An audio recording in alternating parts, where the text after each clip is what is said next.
All right. Bring it in and welcome back to another week of our Triangle Splash podcast. Yeah, we called it TJ. What's the highlight, Angus? Just really Brian? quickly, highlight of the night, TJ McConnell, triple-double, 10 steals. One off the NBA record. Man. And All right, so he also checked out our page too. He also checked Yeah. out our Instagram page. Yeah. He looked at our story, man. Although it was in Chinese, like half of the way. But I got you, TJ. Didn't believe in me. Some guy was trashing you in the podcast, TJ. This guy right here, 我唔 trash 佢點會嚟睇啊？ TJ. I gave you props, TJ. all right. So we got a fun week coming up. It is the All-Star weekend this weekend. So we got some All-Star news, All-Star talk to discuss about, but we'll still talk about how it influences fantasy as well. So let's kick it off with the All-Star Game snubs. So it could be either from the East or the West, and we're going to talk about who we think is snubbed and who we would replace with the snubber, the snubby. Mm-hmm. Okay, so I came up with this topic. So I guess it's the voting system is really highly rated where 佢哋會將啲 teams that are doing well and the players that are on that team, they have higher consideration. So the player that I think or considered snub for the All-Star game plays on a team that is currently not in the playoffs. 咁佢 average 27 points, 4 rebounds, 9.5 assists, 1 steal, 88% from the free throw line, and averaging close to 3 3-pointers made per game. So this player is from the Atlanta Hawks, Trae Young. Oh, Trae Young. Yeah, so there are a couple of candidates that 我睇過係可以 like possible replacements. 咁 the two most obvious 咧，我覺得咧就係from the Boston Celtics，因為我覺得 Jaylen Brown 同埋 Jason Tatum 啦，兩個都係 make 到 All-Star team 啦，佢哋啲 numbers 基本上係 identical 嘅。If you look at it from a fantasy perspective, both are averaging about 24 points, 5 rebounds, 4 assists, 1 steal, 78% from the free throw line, and close to about 2.5 3-pointers per game. 咁我覺得如果你可以揀兩個一模一樣嘅人，你 you don't need 2 people on one All-Star team. So 我覺得其中一個可以係 just duplicate, right? Could be taken out. And another candidate I find that could be taken out is also is from the Philadelphia 76ers is Ben Simmons. Even though he averaged 16 points, 8 rebounds, 7 assists, it's close to a triple double, but not quite there yet. But again, all three of them are from teams that are currently in a playoff spot and higher in the Eastern Conference. So I think in terms of that, in the real world, they have more consideration.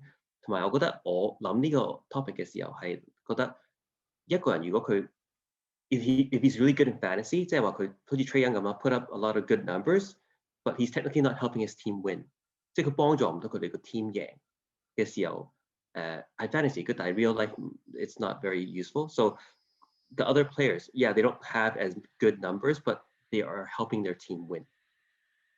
Yeah.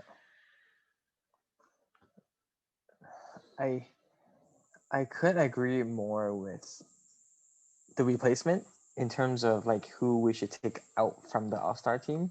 Because that would be if you look at the teams, because I think everybody deserved to be there. Yeah. But then if I have to pick, I would pick Jaylen Brown as well. But or Tatum. Yeah, I would pick.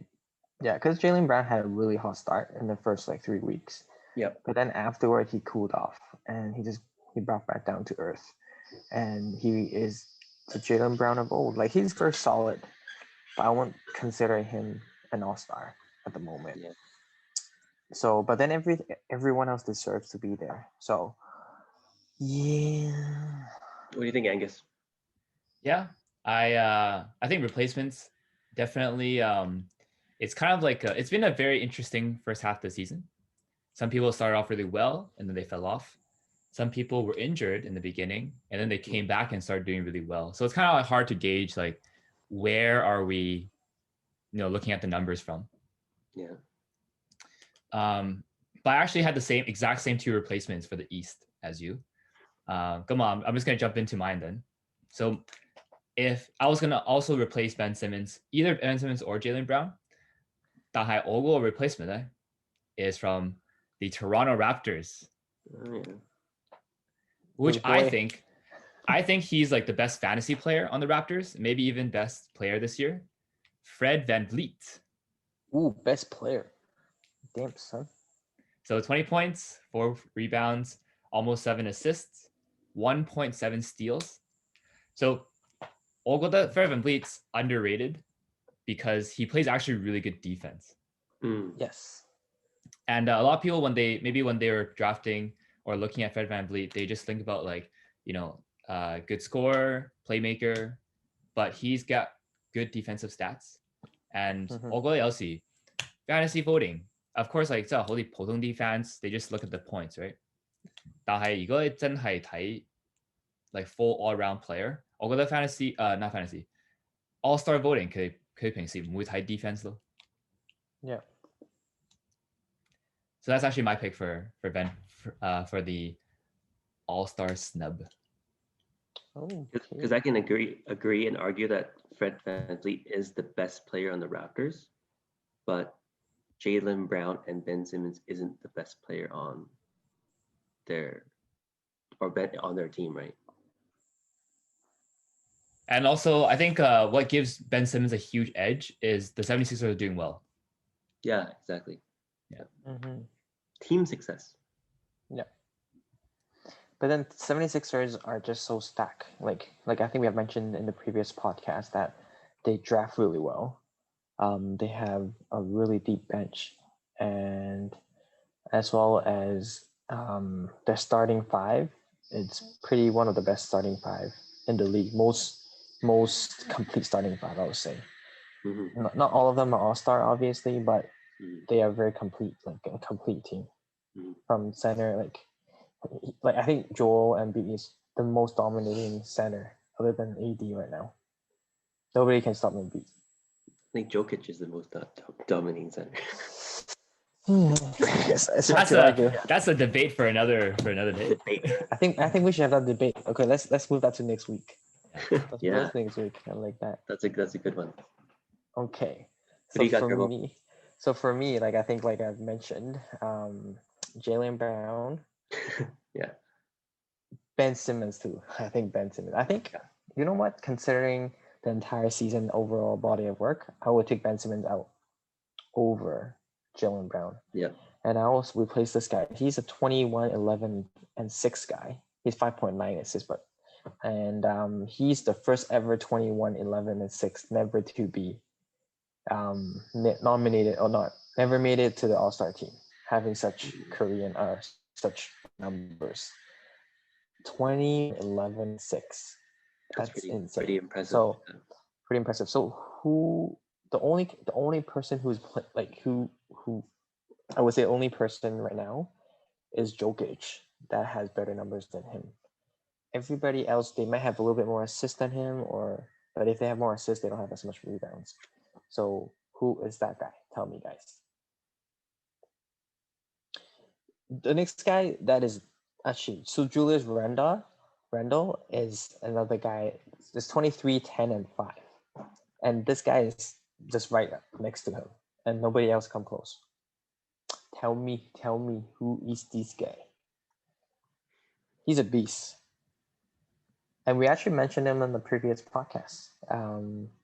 He got the bloodline.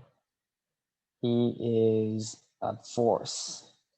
He is nothing but fundamentals from your Indiana Pacers.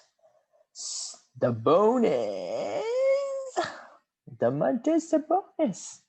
This guy is just a workhorse, man. Like if you watch him play, he's one of the most efficient inside scorer right now. He just makes layup. But then he makes all of them.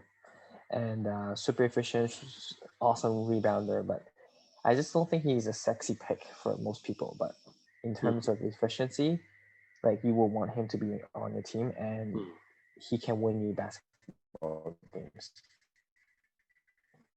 because he doesn't just give you 21-6. He give you 21, 11, and 6.